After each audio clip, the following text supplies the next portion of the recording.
ইসলামের জ্ঞান জগতে কিন্তু একটা বেশ বড়সড় বিতর্ক আছে, আর সেটা হলো হানাফি মাযহাব বনাম আহলে হাদিস।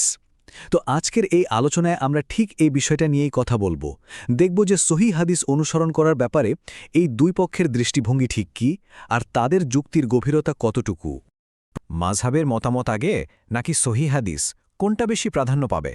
আর দেখুন, এই একটা প্রশ্নকে ঘিরেই কিন্তু বছরের পর বছর ধরে কত আলোচনা, কত বিতর্ক হয়ে আসছে। চলুন তো এই বিতর্কের একেবারে মূল জায়গাগুলোতে একটু ঢুমেরে আসা যাক। এখানে কিন্তু কাউকে ছোট করা আমাদের উদ্দেশ্য না, বরং আমরা চেষ্টা করব দুই পক্ষের যুক্তির ভিত্তিটা ঠিক কোথায় সেটা বুঝতে। দেখুন, এই বিতর্কের দুটো মূল অবস্থান আছে।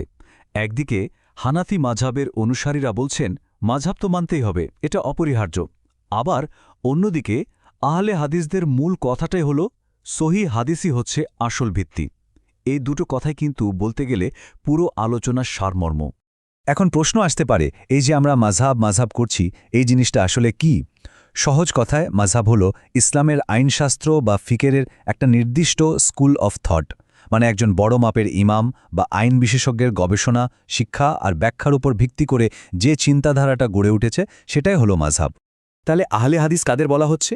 যারা কোনো একটা নির্দিষ্ট মাযহাবকে কঠোরভাবে অনুসরণ করার বদলে সরাসরি কোরআন আর সহিহ হাদিস থেকে সবকিছু বোঝার এবং মানার কথা বলে। মানে তাদের মূল ফোকাসটাই হলো একেবারে প্রাথমিক যে উৎস সেখানে ফিরে যাওয়া। বেশ, তাহলে চলুন প্রথমে হানাফি মাযহাবের দিকটা একটু ভালোভাবে দেখা যাক। তাদের যুক্তিটা কি, কেন তারা এমনটা ভাবেন, এর পেছনের ঐতিহাসিক আর ধর্মতাত্ত্বিক কারণগুলো একটু তলিয়ে দেখি। হানাফি মাযহাবের অনুসারীদের কাছ থেকে প্রায়ই একটা কথা শোনা যায়। তারা মনে করেন যুগ যুগ ধরে চলে আসা মাযহাবের ঐতিহ্য অনুসরণ করাটা খুবই জরুরি। আর আহলে হাদিসের এই যে উত্থান, এটাকে তারা সমাজে একটা নতুন বিভেদ বা ফিতনা হিসেবে দেখেন। এই জায়গাটা কিন্তু খুব গুরুত্বপূর্ণ, একটু মনোযোগ দিয়ে খেয়াল করুন। হানাফি মাযহাবের সবচেয়ে বড় ঐতিহাসিক যুক্তিগুলোর একটা হল ইমাম আবু হানিফার সময়কাল। তিনি ছিলেন একজন তাবেঈ। অন্যদিকে ইমাম বুখারী ও মুসলিমের মতো বিখ্যাত মুহাদ্দিসরা এসেছেন এরও কয়েকশো বছর পরে।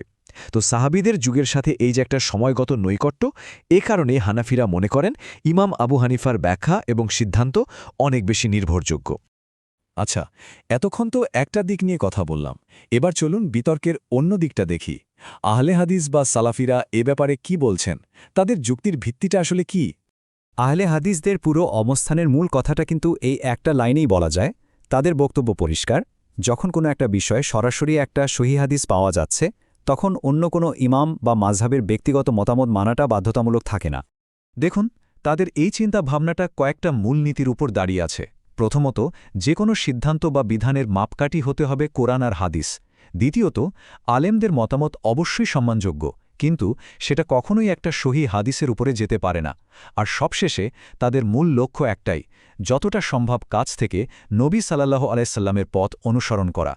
অনেক ইসলামিক স্কলারই একটা ভারসাম্যপূর্ণ পথের কথা বলেন, যেখানে দুটো মতকেই সম্মান করা যায়।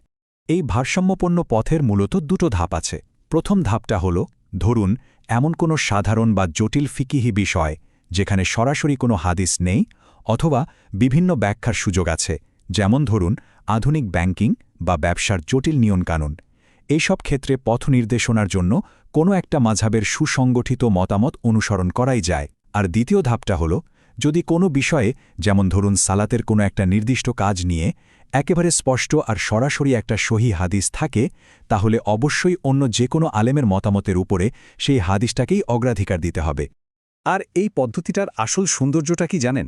এটা কিন্তু দুটো দিককেই সম্মান করে।